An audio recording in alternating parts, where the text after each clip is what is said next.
Shalom Bapak Ibu Saudara yang dikasihi Tuhan. Selamat berjumpa kembali dalam ibadah minggu pagi hari ini. Mari kita akan persiapkan diri kita untuk mengikuti ibadah ini. Kita bersaat hening.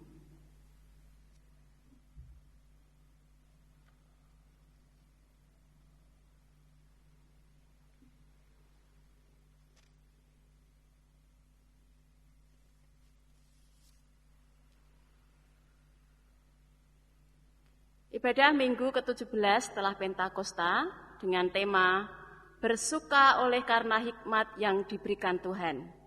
Jemaat diundang untuk bangkit berdiri. Mari kita terima panggilan beribadah dengan menyanyikan pujian dari Kidung Jemaat 365B bait 1 dan 3. Tuhan ambil hidupku.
Jemaat milik Tuhan Yesus Kristus, marilah ibadah minggu ini kita sucikan berdasarkan pengakuan kita yang demikian.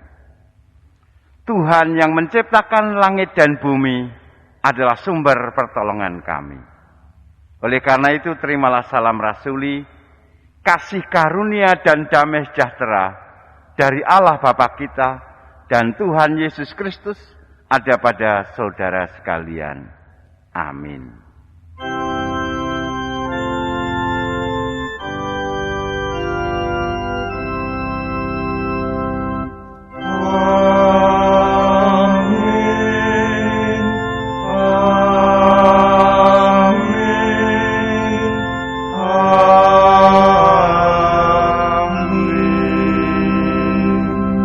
Dipersilahkan duduk. Sebagai ungkapan rasa syukur kita, mari kita bersama-sama memuji memuliakan nama Allah dengan menggunakan bait yang kelima dan yang keenam. Kehendakmu sajalah dalam aku terjilma.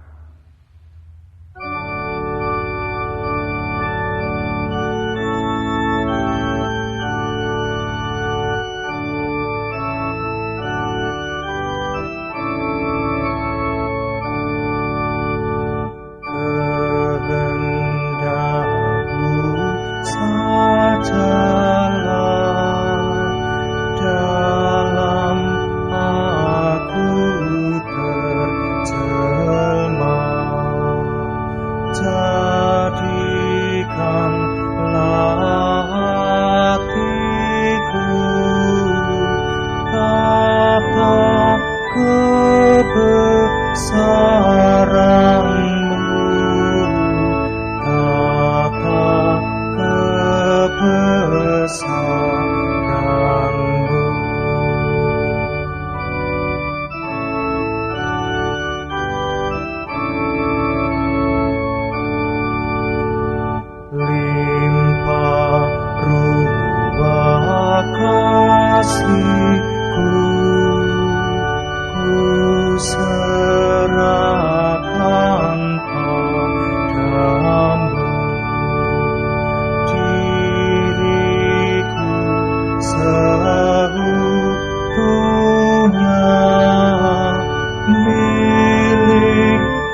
bersama akan mendengarkan pembacaan hukum kasih dari Matius pasal 22 ayat 37 sampai dengan 40. Jawab Yesus kepadanya, "Kasihilah Tuhan Allahmu dengan segenap hatimu dan dengan segenap jiwamu dan dengan segenap akal budimu. Itulah hukum yang terutama dan yang pertama. Dan hukum yang kedua yang sama dengan itu ialah, kasihilah sesamamu manusia seperti dirimu sendiri. Pada kedua hukum inilah tergantung seluruh hukum Taurat dan kitab para nabi." Mari Bapak Ibu Saudara, kita bersama mengakui keberadaan kita, ketidakmampuan kita untuk mewujud nyatakan kasih kita kepada sesama dan kepada Tuhan. Oleh karena itu, mari kita sesali segala dosa-dosa kita, seraya kita menyanyikan nyanyian penyesalan dosa. Kidung Jemaat 376, bait 1 dan 3, ikut Dikau saja Tuhan.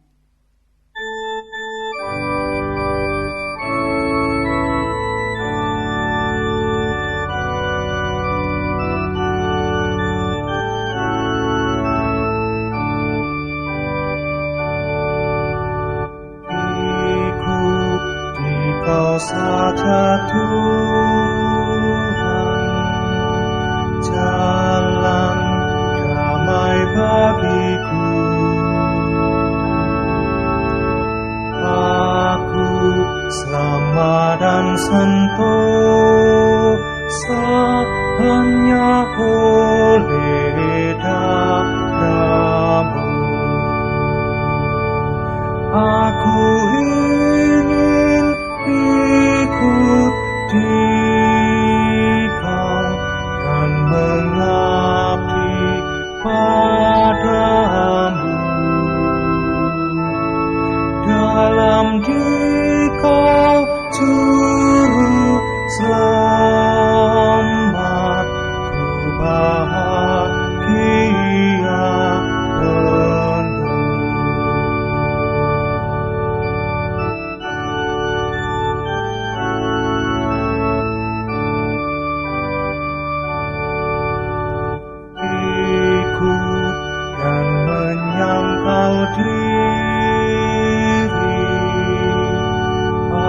Aku buang yang fana,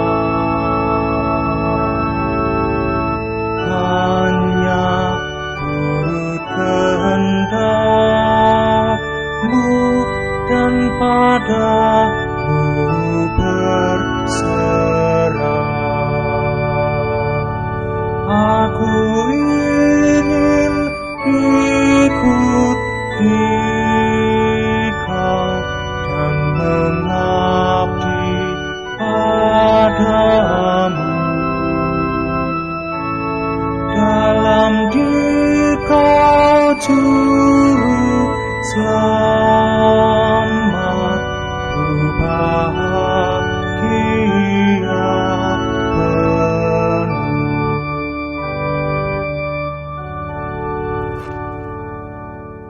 Bapak Ibu Saudara yang dikasihi Tuhan, pagi hari ini kita bersama menerima berita anugerah dari Tuhan dari Amsal pasal 31 ayat 10 sampai dengan 31. Amsal pasal 31 ayat 10 sampai dengan 31. Puji-pujian untuk istri yang cakap. Istri yang cakap, siapakah akan mendapatkannya? Ia lebih berharga daripada permata. Hati suaminya percaya kepadanya. Suaminya tidak akan kekurangan keuntungan. Ia berbuat baik kepada suaminya dan tidak berbuat jahat sepanjang umurnya. Ia mencari bulu domba dan rami dan senang bekerja dengan tangannya. Ia serupa kapal-kapal saudagar, dari jauh ia mendatangkan makanannya. Ia bangun kalau masih malam, lalu menyediakan makanan untuk seisi rumahnya, dan membagi-bagikan tugas kepada pelayan-pelayannya perempuan. Ia membeli sebuah ladang yang diingininya, dan dari hasil tangannya kebun anggur ditanaminya. Ia mengikat pinggangnya dengan kekuatan, ia menguatkan lengannya. Ia tahu bahwa pendapatannya menguntungkan. Pada malam hari pelitanya tidak padam. Tangannya ditaruh pada jentera, jari-jarinya memegang pemintal. Ia memberikan tangannya kepada yang tertindas, mengulurkan tangannya kepada yang miskin. Ia tidak takut kepada salju untuk seisi rumahnya, karena seluruh isi rumahnya berpakaian rangkap. Ia membuat bagi dirinya permadani, lenan halus dan kain ungu pakaiannya. Suaminya dikenal di pintu gerbang, kalau ia duduk bersama-sama para tua-tua negeri. Ia membuat pakaian dari lenan dan menjualnya. Ia menyerahkan ikat pinggang kepada pedagang. Pakaiannya adalah kekuatan dan kemuliaan. Ia tertawa tentang hari depan. Ia membuka mulutnya dengan hikmat. Pengajaran yang lemah lembut ada di lidahnya. Ia mengawasi segala perbuatan rumah tangganya. Makanan kemalasan tidak dimakannya. Anak-anaknya bangun dan menyebutnya berbahagia. Pula suaminya memuji dia. Banyak wanita telah berbuat baik, tetapi kau melebihi mereka semua. Kemolekan adalah bohong dan kecantikan adalah sia-sia, tetapi istri yang takut akan Tuhan dipuji-puji. Berilah kepadanya bagian dari hasil tangannya, biarlah perbuatannya memuji dia di pintu gerbang. Demikian Bapak Ibu Saudara yang dikasihi Tuhan, berita anugerah bagi kita bersama. Dan pagi hari ini kita juga akan menerima petunjuk hidup baru dari Yakobus pasal 3. Yakobus pasal 3 ayat 13 sampai pasal 4 ayat 3, dilanjutkan ayat 7 sampai 8a. Siapakah di antara kamu yang bijak dan berbudi? Baiklah ia dengan cara hidup yang baik menyatakan perbuatannya oleh hikmat yang lahir dari kelemah lembutan. Jika kamu menaruh perasaan iri hati dan kamu mementingkan diri sendiri, janganlah kamu memegahkan diri dan janganlah berdusta melawan kebenaran. Itu bukanlah hikmat yang datang dari atas, tetapi dari dunia, dari nafsu manusia, dari setan-setan. Sebab di mana ada iri hati dan mementingkan diri sendiri, di situ ada kekacauan dan segala macam perbuatan jahat. Tetapi hikmat yang dari atas adalah pertama-tama murni, selanjutnya pendamai, peramah, penurut, penuh belas kasihan dan buah-buah yang baik, tidak memihak dan tidak munafik. Dan buah yang terdiri dari kebenaran ditaburkan dalam damai untuk mereka yang mengadakan damai. Dari manakah datangnya sengketa dan pertengkaran di antara kamu? Bukankah datangnya dari hawa nafsumu yang saling berjuang di dalam tubuhmu? Kamu mengingini sesuatu, tetapi kamu tidak memperolehnya. Lalu kamu membunuh. Kamu iri hati, tetapi kamu tidak mencapai tujuanmu. Lalu kamu bertengkar dan kamu berkelahi.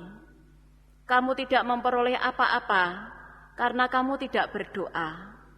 Atau kamu berdoa juga, tetapi kamu tidak menerima apa-apa karena kamu salah berdoa. Sebab yang kamu minta itu hendak kamu habiskan untuk memuaskan hawa nafsumu. Karena itu, tunduklah kepada Allah dan lawanlah iblis, maka ia akan lari daripadamu. Mendekatlah kepada Allah dan ia akan mendekat kepadamu. Demikian Bapak Ibu, berita anugerah dan petunjuk hidup baru bagi kita bersama. Mari kita sanggupi dan kita menyanyikan nyanyian kesanggupan dari Kidung Jemaat nomor 416, bait 1 dan 3, Tersembunyi Ujung Jalan.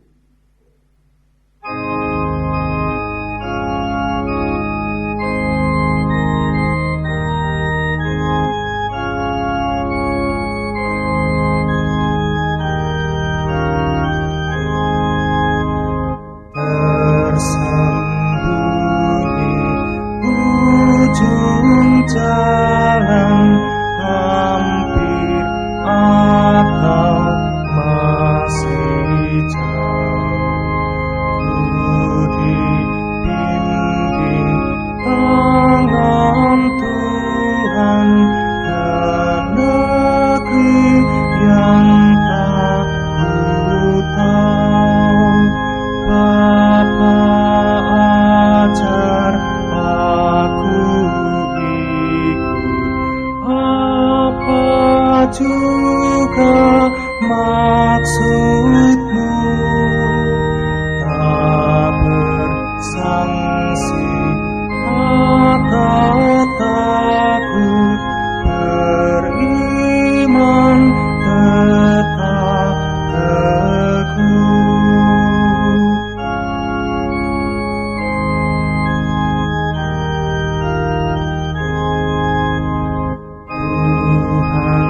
Janganlah biarkan ku tentukan nasibku, bila hanya ku dengarkan keputusan hikmat-Mu. Aku ini pun selaku kanak-kanak yang bebal. Bapa jua bimbing aku ke kehidupan kekal.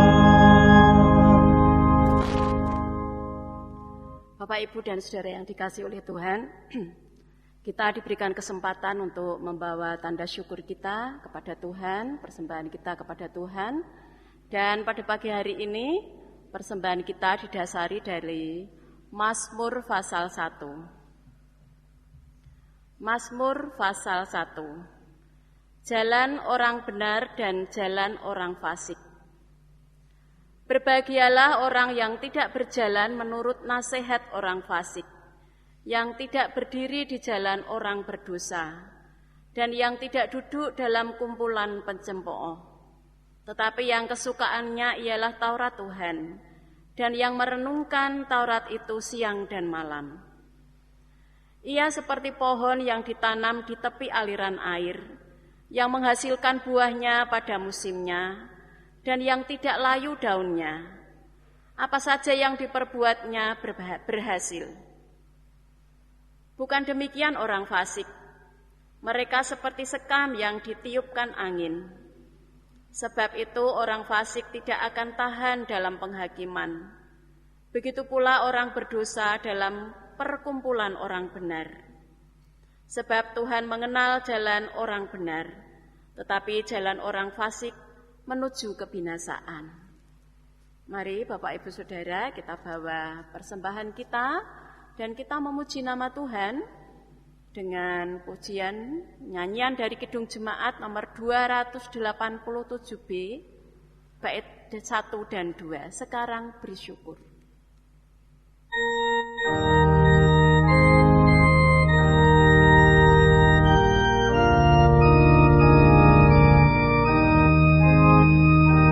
Sekarang bersyukur, hai hati mulut tangan, sempurna dan besar segala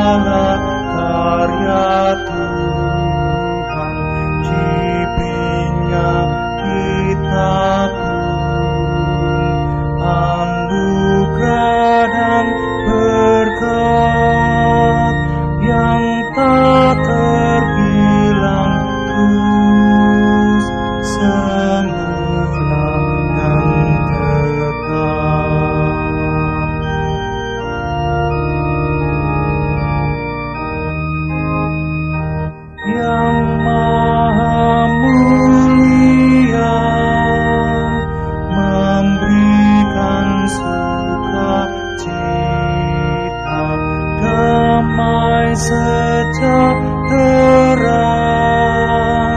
di dalam hidup kita, kasih-Nya tak terberi, mengasuh anak-Nya,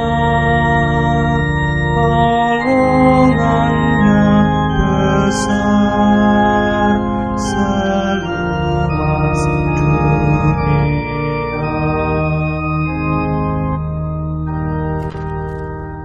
Mari kita bawa persembahan kita di hadapan Tuhan dengan kita berdoa. Bapa Allah Surgawi, kami naikkan syukur di tengah-tengah kami dapat memuji, memuliakan nama-Mu.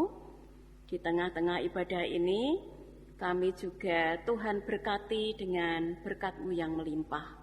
Sehingga pagi hari ini kami pun juga datang membawa tanda syukur kami kepadamu Tuhan.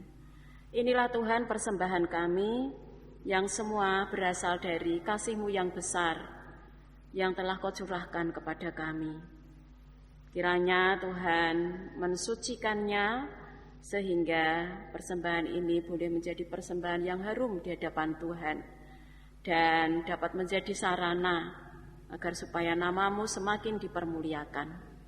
Terima kasih Tuhan, kami kembali menyerahkan hidup kami ke dalam tangan-Mu.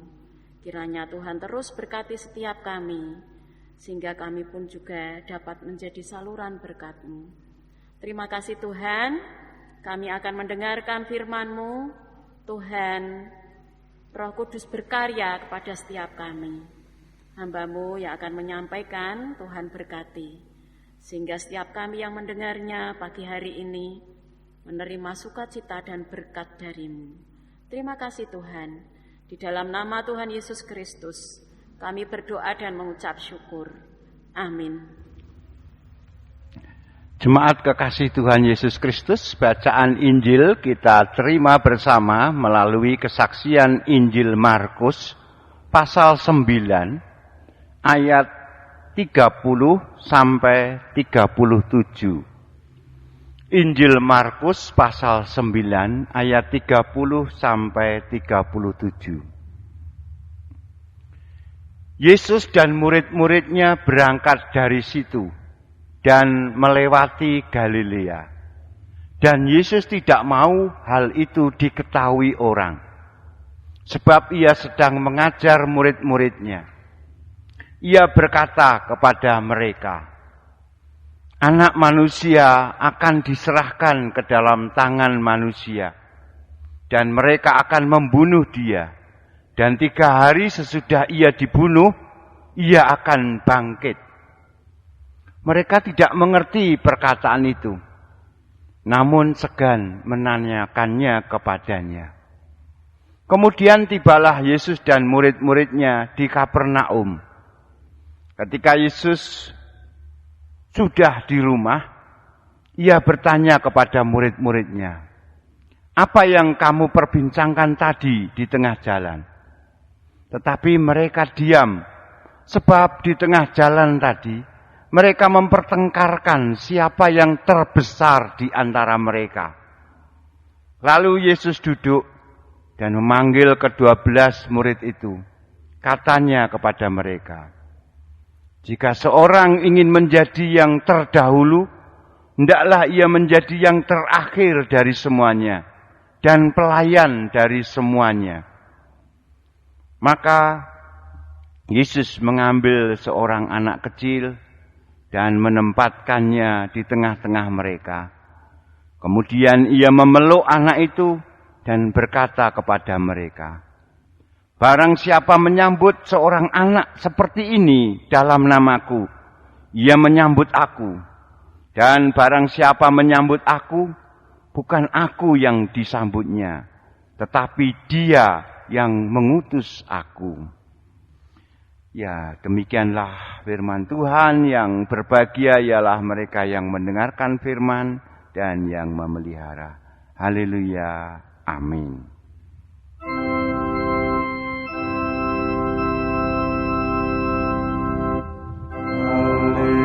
Haleluya, Haleluya, haleluya.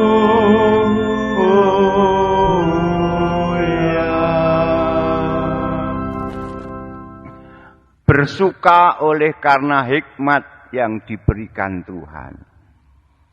Bapak Ibu, hikmat yang semacam apa yang membuat kita layak untuk bersukacita? Karena kita butuh hikmat dalam segala hal ya. Hikmat tentang dunia, tentang hidup atau tentang kehidupan, tentang hidup bersama dan lain sebagainya. Bapak Ibu, melalui bacaan ini nanti kita akan mendapatkan alasan mengapa kita perlu bersukacita karena hikmat yang diberikan oleh Tuhan kepada kita. Bapak Ibu, 4 bacaan kita dominan berbicara tentang hubungan, tentang relasi. 4 bacaan kita mengundang kita untuk merenungkan keterkaitan hubungan kita dengan orang lain, itu juga terkait dengan hubungan kita dengan Tuhan. Jadi yang namanya etika, yang mengatur tata krama bagaimana kita hidup bersama, itu terkait dengan spiritualitas kita. Kita tidak dapat memisahkan antara diri kita sendiri, orang lain, atau Tuhan. Tidak, kita tidak bisa membatas-batasi hal itu. Jadi Bapak Ibu, 4 bacaan kita sebenarnya mau mengeksplorasi, mau mengungkapkan apa toh artinya manakala kita mendapatkan hikmat, mengerti kehendak Allah dalam kehidupan kita. Sehingga kita juga tahu bagaimana mengatur kehidupan keluarga, mengatur kehidupan gereja, mengatur kehidupan bermasyarakat. Terus terang Bapak Ibu, di zaman modern ini, di abad ke-21 ini, kita memiliki hubungan-hubungan yang sangat beragam. Ya, ada banyak komunitas yang kita ikuti. Namun sekaligus hubungan-hubungan yang kita ikuti itu bersifat liquid, cair. Ada beberapa bentuk hubungan yang kita jalani. Nah, melalui bacaan Amsal, kita di sana disadarkan ada prinsip bahwasanya hubungan di tengah-tengah keluarga baik kalau bersifat egaliter. Khususnya bagi pernikahan yang mengedepankan kesetiaan. Jadi cinta dalam perkawinan, di mana akan menata bagaimana peran suami, peran istri, peran anak. Cinta dalam perkawinan itu juga bisa mengambil dalam banyak bentuk. Karena kita memiliki kesadaran positif. Kita tahu di tengah-tengah kita, di sekeliling kita ada spektrum tentang gender. Ada bias gender. Nah, demikian pula kalau kita menekankan tentang kesetiaan, hubungan dalam keluarga juga bisa dalam banyak bentuk. Terus terang, Amsal di sana pada dasarnya mempromosikan atau mengedepankan soal kebebasan dan kreativitas. Jadi bagi suami maupun istri sama-sama memiliki suatu kebebasan, memiliki kreativitas, dan harapannya kebebasan dan kreativitas itu dijalani secara optimal bagi keluarga. Ya, Bapak Ibu yang terkasih, cinta harus dijalani dengan kebebasan, namun juga harus kreatif. Dan kita tahu pernikahan itu bersifat suci karena dibangun di atas cinta.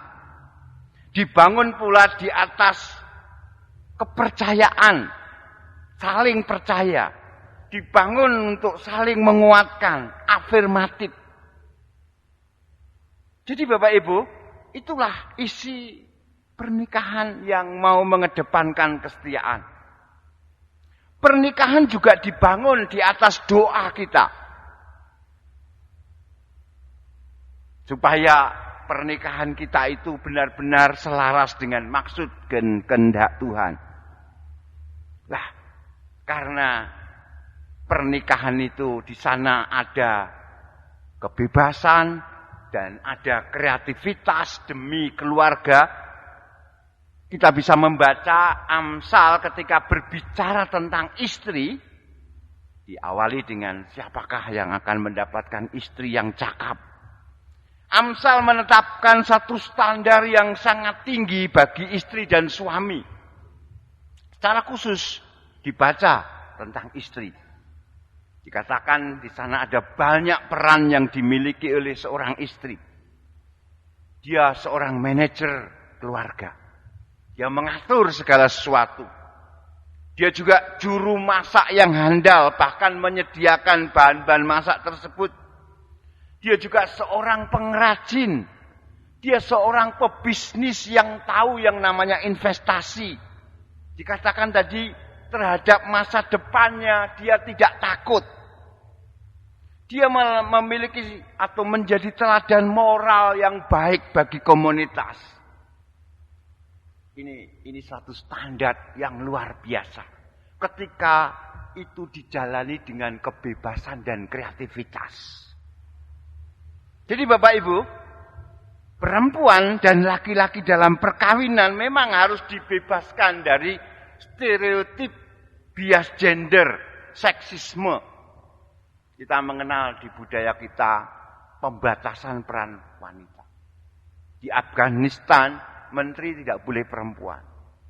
Di beberapa wilayah pedesaan masih kita dapati wilayah perempuan itu hanya di dapur, kasur, dan sumur.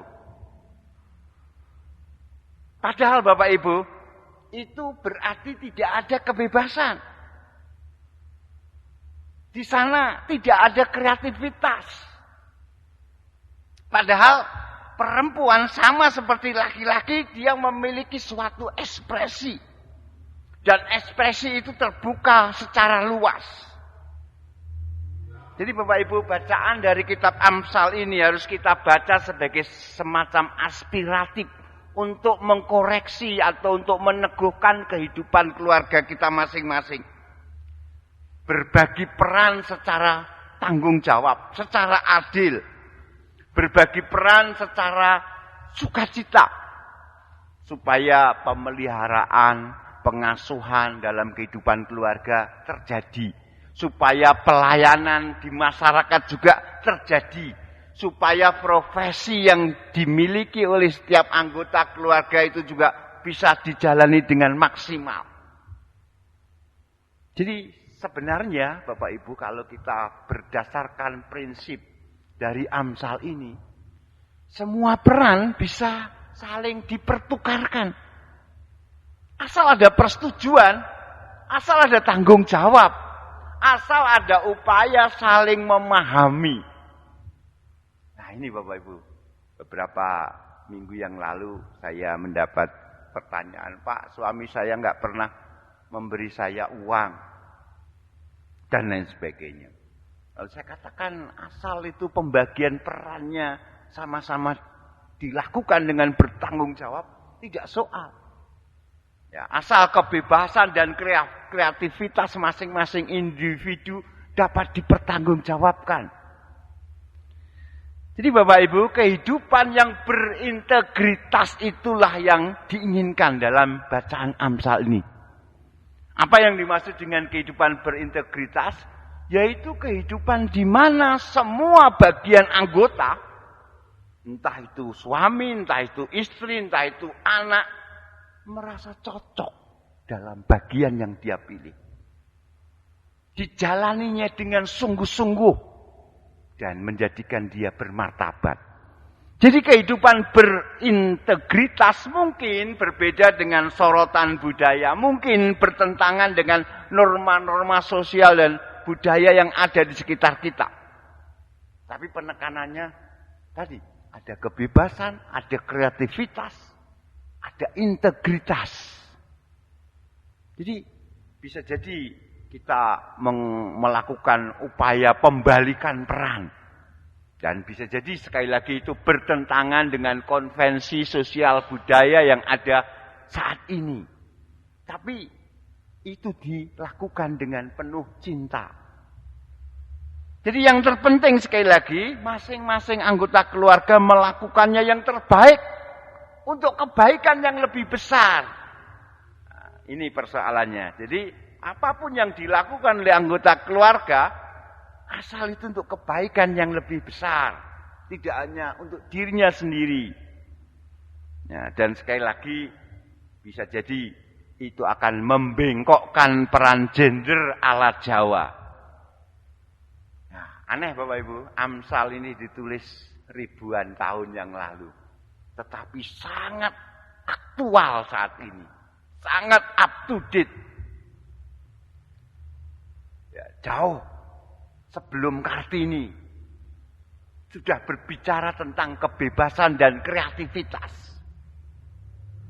Jadi Amsal ini berbicara tentang bagaimana menjalani hidup dengan penuh integritas, bagaimana mendengarkan kehendak Tuhan, lalu itu diwujudkan dalam tindakan yang penuh kasih.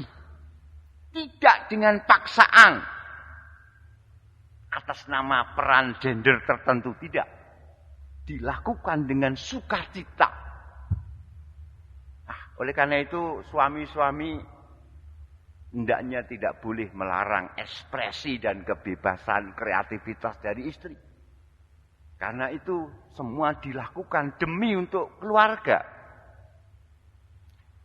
Mazmur 1 juga berbicara tentang hikmat, tentang norma kebaikan, norma kebahagiaan bersama. Kita percaya bahwa upaya menyelaraskan dengan hukum Taurat, dengan hukum Allah, itu juga memiliki variasi dan bentuk yang berbeda-beda. Intinya adalah kesenangan akan hukum Allah. Itu Mazmur 1. Yang penting adalah senang akan hukum Allah.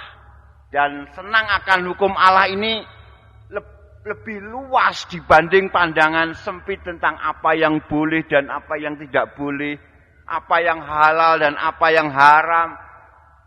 Jadi kesenangan akan hukum Allah, atau kalau mau diperas lagi, yang terpenting adalah ada kehadiran Allah dalam kehidupan sehari-hari kita.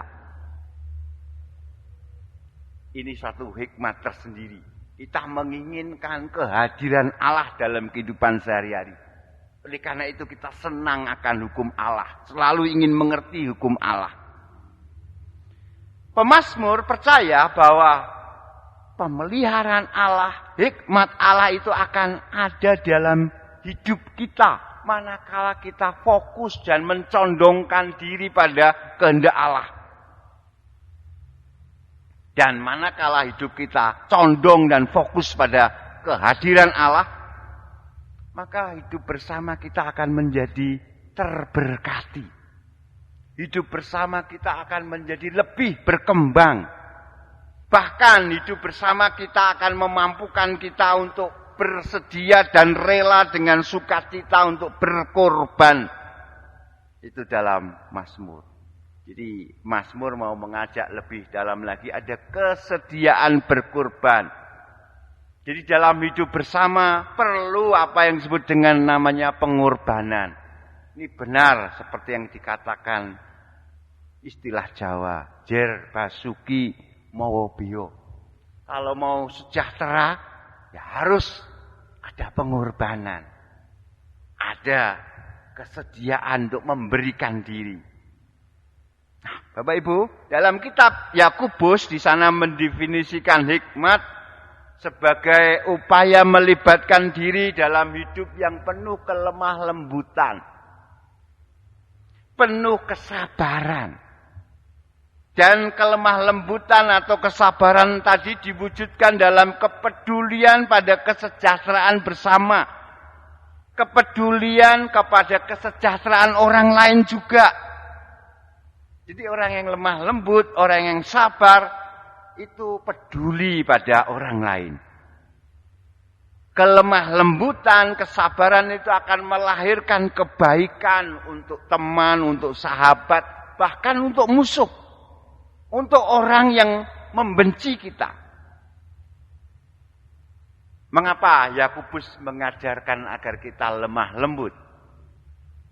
Karena didasari pada keyakinan Allah itu mencintai kehidupan. Penghormatan pada kehidupan. Allah sangat mengasihi kehidupan. Demikian pula hendaknya kita. Cara mengasihinya kita harus belajar lemah lembut dan sabar pada sesama.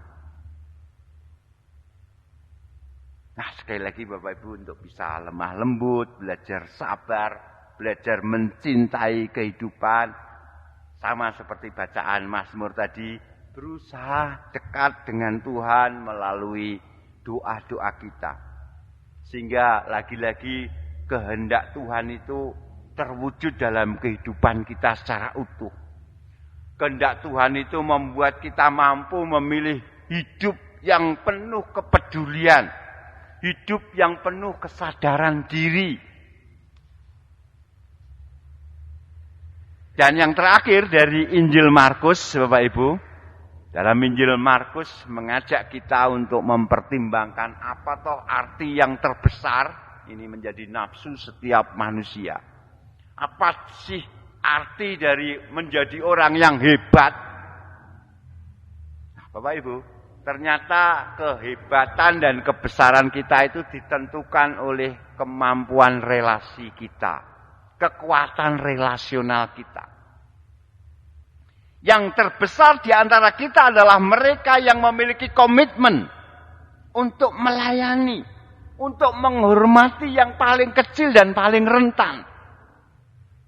Jadi Bapak Ibu, kalau kita ingin besar di sana melibatkan upaya menyambut mereka yang tersingkirkan, mereka yang paling hina, menyambut anak-anak, memberikan keramahan kepada orang-orang yang tanda petik mungkin mengganggu atau menjengkelkan kita.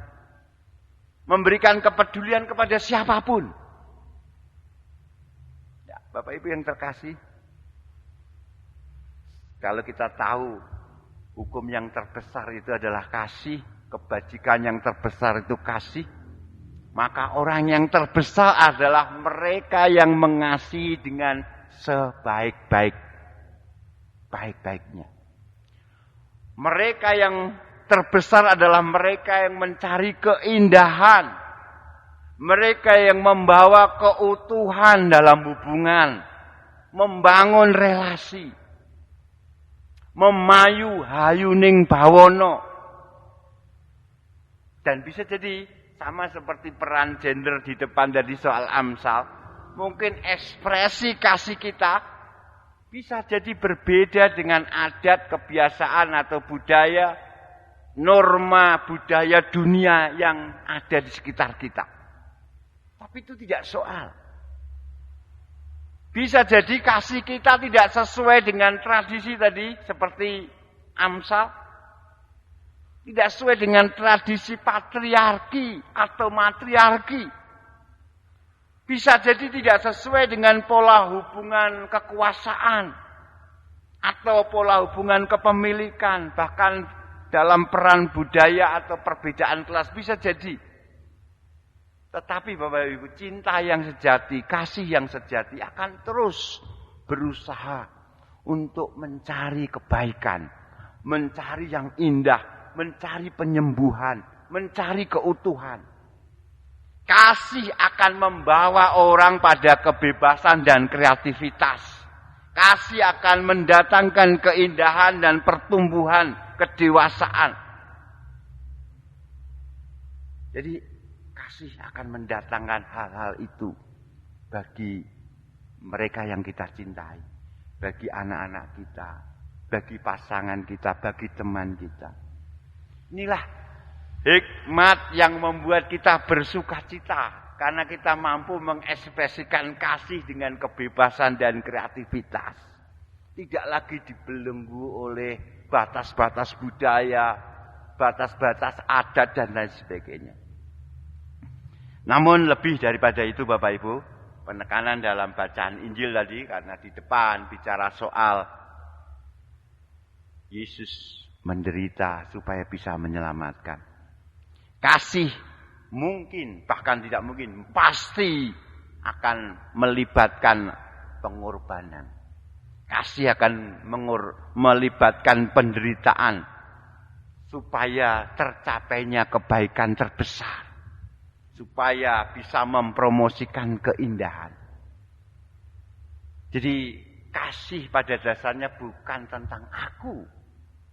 Bukan tentang mereka atau kita, tidak. Tetapi kasih itu tentang kehidupan bersama yang lebih baik. Kasih itu tentang dunia ini. Bahkan bagi dunia non manusia, tentang dunia material. Jadi kasih itu melampaui konvensi, melampaui tradisi sosial, dan itulah yang sudah dilakukan oleh Yesus kepada kita. Amin. Saat teduh untuk kita.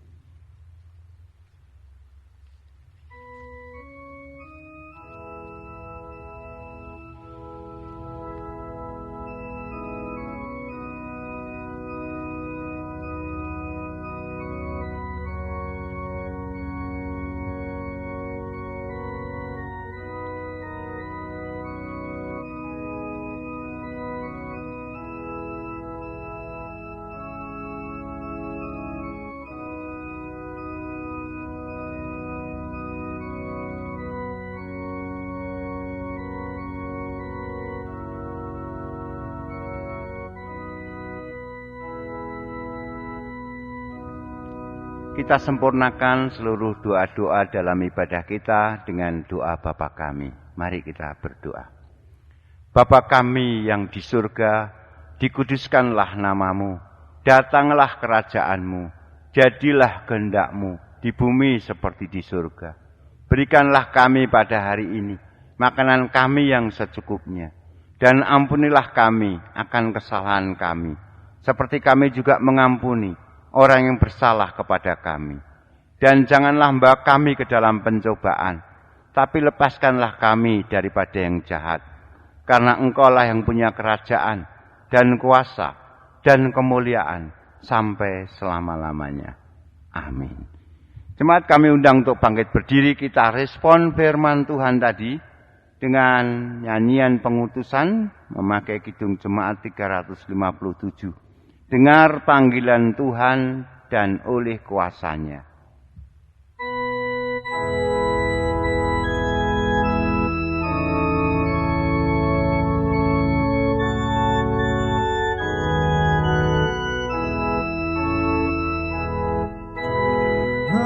Dengar panggilan Tuhan dan oleh kuasanya. Jadikanlah Tuhan pelayan umat-Nya.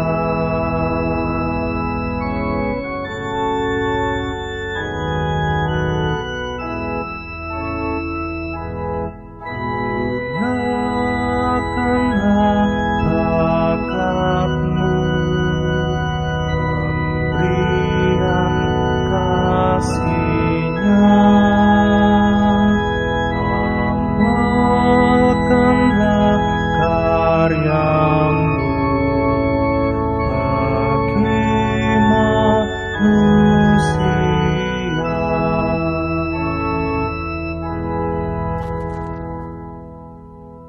Bapak Ibu Saudara yang dikasihi Tuhan, mari kita memperbarui pengakuan kita dengan bersama-sama mengucapkan pengakuan iman rasuli. Aku percaya kepada Allah Bapa yang Maha Kuasa, Khalik langit dan bumi, dan kepada Yesus Kristus anaknya yang tunggal Tuhan kita, yang dikandung daripada Roh Kudus, lahir dari anak darah Maria, yang menderita di bawah pemerintahan Pontius Pilatus, disalibkan, mati dan dikuburkan, turun ke dalam kerajaan maut. Pada hari yang ketiga, bangkit pula dari antara orang mati, naik ke surga, duduk di sebelah kanan Allah Bapa yang Maha Kuasa, dan akan datang dari sana untuk menghakimi orang yang hidup dan yang mati. Aku percaya kepada Roh Kudus, gereja yang kudus dan persekutuan orang kudus, pengampunan dosa, kebangkitan daging, dan hidup yang kekal. Jemaat milik Tuhan, bersukacitalah dalam hidup karena hikmat yang diberikan Tuhan, serta terimalah berkat-Nya. Tuhan memberkati saudara dan melindungi saudara. Tuhan menyinari saudara dengan wajah-Nya dan memberi saudara kasih karunia. Tuhan menghadapkan wajah-Nya kepada saudara dan memberi saudara damai sejahtera. Amin.